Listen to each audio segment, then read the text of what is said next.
This is the Neoliberal Round podcast. Dear Mr. President, I know you are fond of Elon, but so too was Biden. And yet, Musk betrayed him. If he could turn on Biden, what makes you think he won't do the same to you? Let me say that again. Dear Mr. President, I know you're fond of Elon, but so too was Biden. And yet, Musk betrayed him. If he could turn on Biden, what makes you think he won't do the same to you?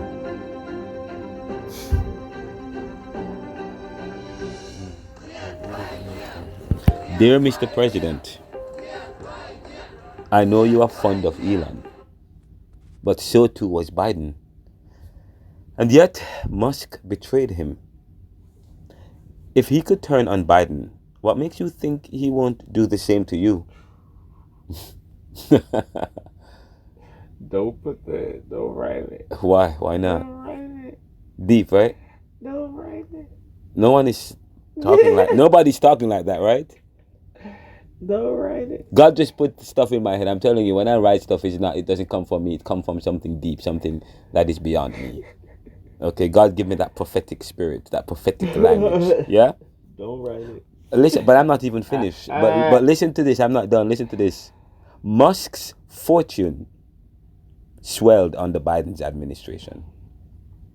Not merely from innovation, but from the artificial winds of government intervention. Biden's tax credits for electric vehicles funneled demand straight into Tesla's pockets, distorting the free market and cementing Musk's place as the world's richest automaker. And for a time, the richest man alive. This was not capitalism in its purest form, but an unfair advantage masquerading as policy. It was Biden who had already poured $350 billion into Musk's ambitions through SpaceX, only to double down by tipping the scales in Tesla's favor by applying these tax credits and these tax benefits for people who buy electric vehicles.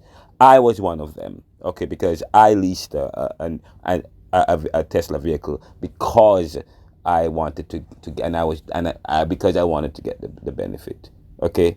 So it affected consumer behavior. It drove up demand for his car. These subsidies, Dante, dictated consumer behavior, steering Americans towards Tesla, not by choice, but by incentive. But here we are in a new chapter where you, Mr. President Donald Trump, seem to have taken a different path by removing tariffs on electric vehicles and eliminating Biden's preferential tax credits.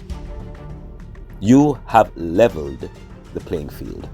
You can deduct the interest. That's a big saving. A lot of people in that part of the world, in terms of buying cars, a lot of them don't think in terms of deductions. People that think in terms of deductions are very wealthy people, but people are going to start understanding what a good deduction is all about. So when you get a loan to buy a car, and I think it's going to pay for itself. I don't think there's any cost. I think you're going to have so many cars built, but you're only going to get that deduction of interest if the car is made in the United States of America. So I'm going to sign this, and Mike, I hope you can get that, because I think it's going to be... Let me say it again. But here we are in a new chapter where you, Mr. President Donald Trump, seem to have taken a different path. By removing tariffs on electric vehicles and eliminating Biden's preferential tax credits, you have leveled the playing field. No longer will Americans be herded toward Teslas for the sake of a subsidy. Instead, all American-made cars will compete on even ground as they should. This is a move that underscores your commitment to free enterprise rather than corporate favoritism. Unlike Biden, who unknowingly armed his own adversary. Unlike Biden, who unknowingly armed his own adversary. You appear unmoved by the lure of Musk's influence. You are not bending to the whims of a single mogul, nor are you allowing the state to play kingmaker in the auto industry.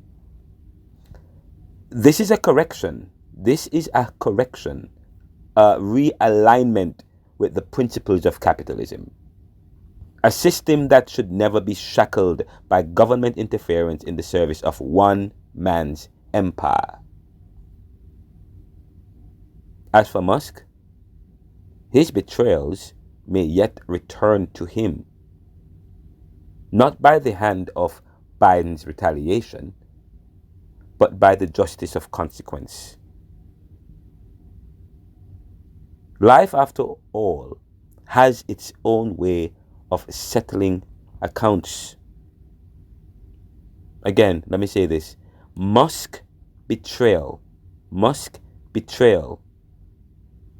may come back to haunt him without any retaliation from Biden or his operatives, but from the karma of life. That was deep. You know, I said Biden and his administration aided and provided comfort and support, making him, Elon. I know you're fond of Elon Musk, so too was Biden, and he stabbed him in the back. If he can do that to Biden, he can do that to you. Musk was getting rich from the huge demand from his cars, thanks to Biden tax credits and breaks we got for buying his cars, his electric cars. This was unfair competition, where Biden, who had already given Elon $350 billion to launch his SpaceX program, applied the benefit to U.S. citizens to buy electric cars, which drove up the demand for Teslas that dominated the electric car market, thereby making him the richest automaker and man in the world. This was unfair tactics that would triple one car automaker over another, thereby betraying the ideals of the free market. In effect, Biden's credits for Elon's cars manipulated the demand for consumer behavior, manipulated the demand for his car, it manipulated consumer behavior, it manipulated the demand, or it manipulated consumer behavior and demand for his cars over others. Biden helped to make Elon the richest man in the world, but ultimately helped Biden's nemesis to win. Today, Trump seemed to be above this unusual business tactics by Biden to enrich one automaker over another by now removing tariffs from electric cars and thereby Teslas.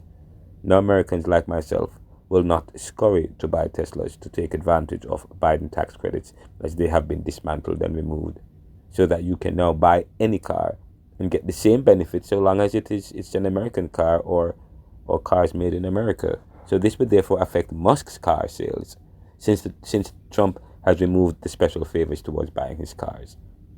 This move by Trump shows he is above the trappings of being a sycophant to Musk, and understands how unfair these credits were to the ideals of capitalism and ideals and a perfect competitive market.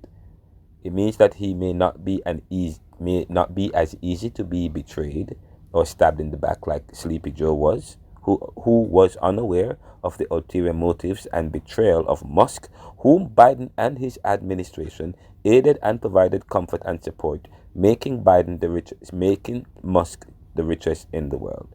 However, Musk's betrayal may come back to haunt him without any retaliation from Biden or his operatives, but from the karma of life. Any comments? Sorry, you say what? You wonder what? Say that again. You wonder what people are going to say because? I wonder what people are going to say I wonder how people are going to comment to that, because if that is true, If what is true? by Elon, double crossing Biden. What is it? It is. What is it? What is this?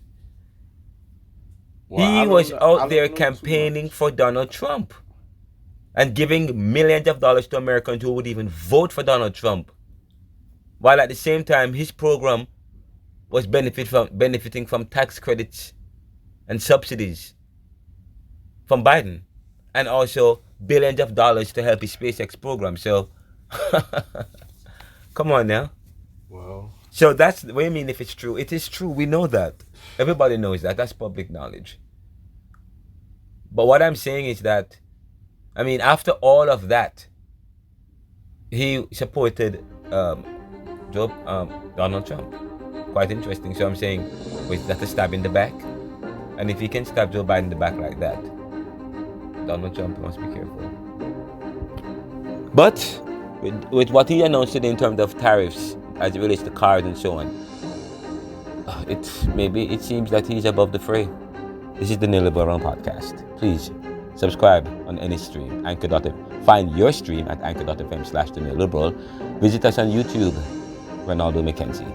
And also our website is our main website, theneoliberal.com, renaldocmckenzie.com, and of course our store page where you can get copies of my book and IT solutions and access other support services that we offer. Store.theneoliberal.com.